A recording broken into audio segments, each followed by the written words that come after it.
اعوذ باللہ من الشیطان الرجیم بسم اللہ الرحمن الرحیم تبت یدا ابی لہب وتب۔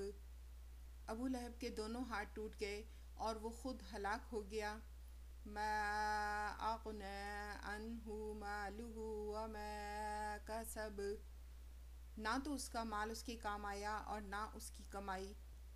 سیصلی نارا ذات لہب، اور وہ عنقریب بھڑکنے والی آگ میں جائے گا۔ وامرأتہ حمالۃ الحطب، اور اس کی بیوی بھی جو لکڑیاں ڈھونے والی ہے۔ فی جیدہا حبل من مسد، اس کی گردن میں پوست کھجور کی بٹی ہوئی رسی ہوگی۔ ابو لہب حضور صلی اللہ علیہ وآلہ وسلم کے چچا تھے اور آپ کے بدترین دشمن بھی۔ یوں تو جب سے آپ نے دین کی دعوت دینی شروع کی اور بھی بہت سے دین کے دشمن تھے، اور آپ کے بھی اسپیشل صورت نازل کر کے اور نام لے کر دوزخ کی وعید دینا اور پیشین گوئی کرنا کہ ابو لہب مکمل طور پر تباہ و برباد ہو جائے گا اور سسک سسک کر تکلیف دہ انداز میں مرے گا۔ اس شخص کا ایسا کون سا کام تھا جس کی بنا پر ایسا کیا گیا؟ یہ نبی کریم صلی اللہ علیہ وآلہ وسلم کی ذاتی دشمنی میں حد سے گزر گیا تھا۔ ہر وقت ایذا دینا، تکلیف دہی اور نقصان پہنچانے کے در پہ رہتا تھا۔ اللہ کی محبت کا انداز بھی دیکھیے کہ جو اللہ سے یا دین سے دشمنی کرتا ہے اس کو سزا دینے میں تاخیر ہو سکتی ہے، مگر جو نبی کریم کو تکلیف یا ایذا دے اس کی پکڑ جلدی ہوتی ہے۔ ابو جہل نے آپ کو پہلے دھمکی دی اور پھر ایک دن کعبہ میں نماز پڑھ رہے تھے کہ وہ آپ کو مارنے کے لیے آگے بڑھا، تو اسی وقت فرشتے نے اس کو دھکا دیا اور وہ دور جا گرا اور بھاگ کھڑا ہوا۔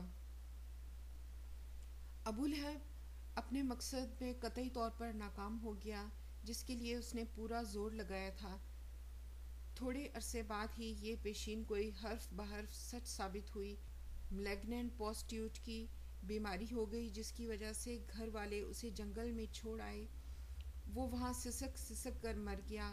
کوئی بیماری لگ جانے کے ڈر سے اس کے پاس نہ جاتا تھا۔ جب وہ مر گیا تو اس کے بیٹوں نے کچھ حبشیوں کو اجرت دی۔ انہوں نے گڑھا کھودا اور لکڑیوں سے اس کی لاش کو دھکیل کر اس میں پھینکا اور مٹی ڈال دی۔ اس طرح جو مال اس نے کمایا تھا اس کے کسی کام نہ آیا اور نہ اولاد ہی۔ اسی طرح آخرت میں بھی نہ اس کے مال کام آئے گا اور نہ اولاد۔ ابو لہب سخت بخیل اور زر پرست انسان تھا۔ وہ قریش کے ان 4 آدمیوں میں سے تھا جو 1 قنطار سونے کے مالک تھے۔ نبی کریم صلی اللہ علیہ وآلہ وسلم نے فرمایا کہ آدمی کا بیٹا بھی اس کا کسب ہے۔ ابو داؤد۔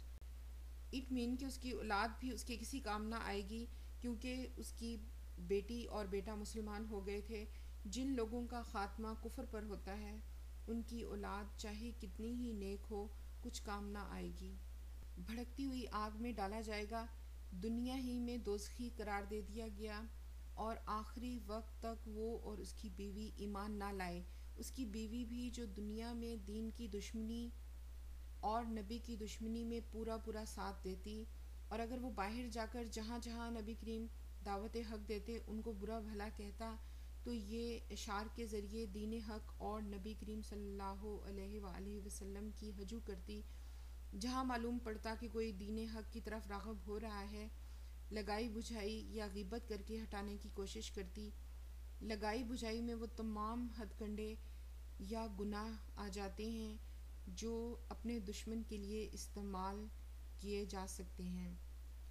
اس کے اشعار ہیں: وَدِینَہُ قَلِینَا وَأَمْرَہُ أَسَینَا، ہم اس کے دین کے دشمن ہیں اور اس کے نافرمان۔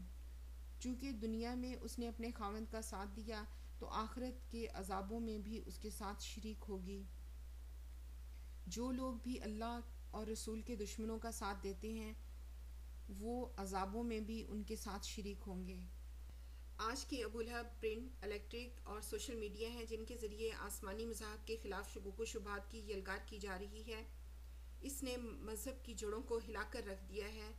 ان میں وجود باری تعالیٰ، تصور آخرت اور تصور رسالت کے متعلق طرح طرح کے سوالات کرتے اور لوگوں کے ذہنوں کو پراگندہ کرتے نظر آتے ہیں۔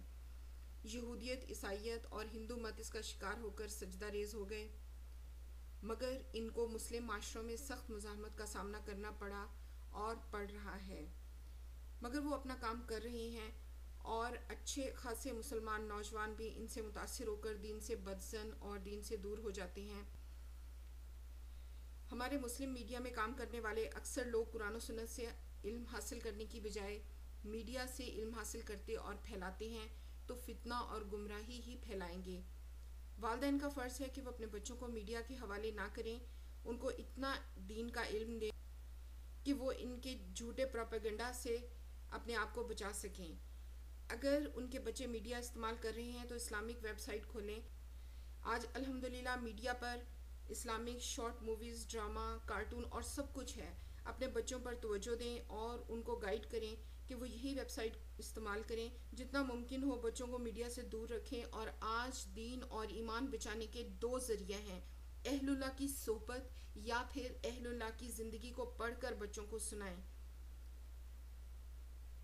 حیات صحابہ پڑھ کر بچوں کو سنائیں، خود بھی عمل کریں، انشاءاللہ آپ کو دیکھ کر آپ کے بچے عمل کریں گے۔ حضرت حسن بصری اور حضرت قتادہ فرماتے ہیں کہ یہ عورت بہت قیمتی ہار پہنتی تھی اور کہا کرتی تھی کہ اگر یہ ہار بیچ کر بھی محمد صلی اللہ علیہ وسلم کی عداوت پر خرچ کرنا پڑا تو کر دوں گی۔ اس لیے کہا جا رہا ہے کہ دنیا میں اس کے پاس قیمتی ہار ہے، مگر آخرت میں اس کی گردن میں کھجور کی بٹی ہوئی رسی ہوگی۔